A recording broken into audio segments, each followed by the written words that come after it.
Hello, this is Dr. Dawn Michael, your politically incorrect sex counselor, and today I'm going to be giving you some great information on the best premarital advice you will ever hear. And this list is compiled from years and years of working with couples that are married, where we have pinpoint certain parts of their marriage where if they had discussed it before they got married, a lot of it would be ironed out. There wouldn't be hard feelings, and maybe they could have gone back to some of the original agreement and really talked about it in the present. So if you're married right now, you can still implement this in your marriage. So it's never too late. But I am going to say that it is very helpful if you do discuss this before you get married, so you both know that you're on the same page. So let's start out with number one, and that is marriage comes first.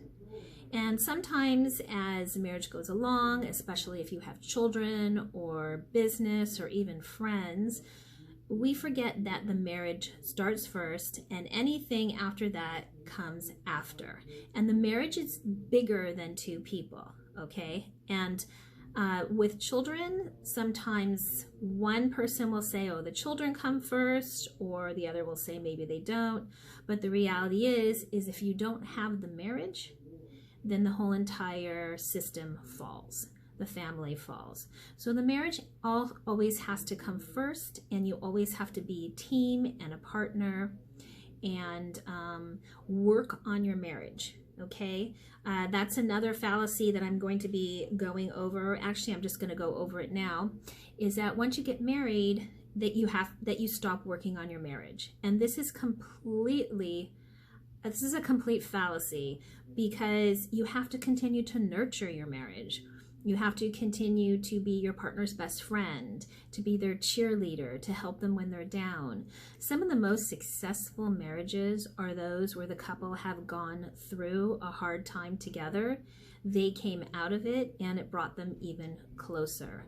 So really value your marriage and put your marriage first. And I know sometimes it can be challenging, but if you both feel that way about it, and you both put it first from the beginning, then you will see that you pretty much will not falter from that, because you'll be in agreement.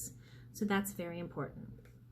Number two is couples don't talk about sex once they get married. So it really needs to be discussed. What is somebody's expectation? One person may have an expectation that they're having sex a certain amount of times a week. Another person may not. They may just feel uncomfortable talking about it, but it's really important that the two of you are on the same page and that you continue to put energy, effort into your sex life, and if something is wrong, that you're open and you talk about it. I don't like to say couples should be having sex a certain amount of times a month, but it is really important that you at least connect once a week. And that's just that you're you are each other's sexual partners. You're making that commitment that you're going to be each other's sexual partners. And it also is important for the intimacy and the connection in your marriage.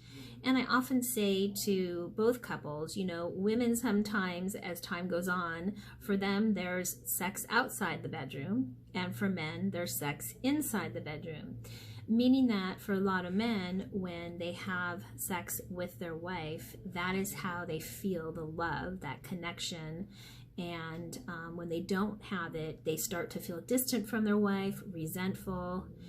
And for women, they need to feel nurtured and loved outside the bedroom, where it can be helping around the house or listening to them, for them to feel that safety and that intimacy in the bedroom. So both of those things are very important, and both of those things should really be spoken about and understood throughout the marriage and worked on. So if you're not connecting sexually for weeks or months, that's not healthy. And if you're married right now, I'm telling you it's not healthy. The two of you need to come to some understanding. And truly, before you get married, there should be some understanding of how often you're going to have sex.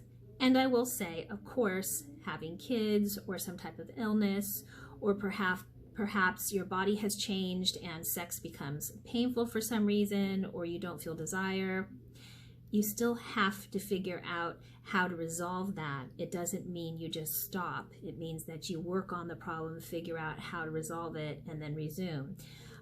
So that is another important factor. Another one is child rearing, and that is really important to discuss if you're planning on having children, is to really talk about how you're going to raise those children, how you were raised, what you thought was good about how you were raised, what you thought was bad about how you were raised. Do you want to put the children in school? Public school? Do you want to put them in private school? Do you want to homeschool them? Do you both want to work while you have children, or do one person want to stay home and the other person works? These things really need to be talked about, really in a serious conversation. Also, how you discipline. What type of discipline tactics are you going to employ in your being parents? Read a parenting book together, come to some decision on what you're going to do, and just keep it open, talk about it. Another big issue I see with couples is, how long is the baby going to stay in the bed with the two of you? Is it going to be the first month, 2 months, 3 months, a year, 5 years? You need to get on the same page with that too. And there's some great parenting books that talk about it, and so it's great for you to understand that and talk about it before you get married. Religion is another thing. If you're of different religions, or if one person isn't religious, the other person is religious, how are you going to raise the children? Another very important thing to bring up. Money. How do you see money? Not just how you spend money, how do you save money? Are you a spender, a saver? Are you somebody who, has goals on wanting to maybe buy a house or be involved in a business? Or it's just important to get finance on the table. And are you going to have a joint checking account, separate checking account, joint and separate? Another very important factor, so that you already have that clear before you get married. This is a big one. This next one is never go to sleep mad. And I will say that is very important, that you resolve your problems and not go to sleep mad, or at least try to say, I may need some time, I'm just really upset, but give the other person, but I will talk to you in the morning. Never be the silent, where somebody leaves the house mad, you don't know where they are, they give you the silent treatment for several days. That is very destructive to a relationship. It is not healthy. So if you're a person who maybe needs a little time to think about how to resolve something, give the person, your spouse, a timetable, and it shouldn't be long. It's really important to resolve arguments quickly. Letting things go on for days and days and days, it's very unhealthy. And couples really need to work on that and be on the same page with that and come to some kind of agreement. And sometimes people's egos get involved and they don't want to maybe do what's best for the marriage. They want to either win the argument or make sure that their point is heard. But it's really, the marriage is bigger than that. So it's a negotiation. Sometimes you will get what you want, sometimes you won't. Sometimes you will negotiate a different idea, but really be open to having a discussion. And along with that, another important factor is do not name call. No violence, no throwing things. Be mature when you argue. Don't throw something in someone's face from the past. This isn't about, again, being right or proving something. It's about resolving an argument, and those things just make it so much more difficult to do.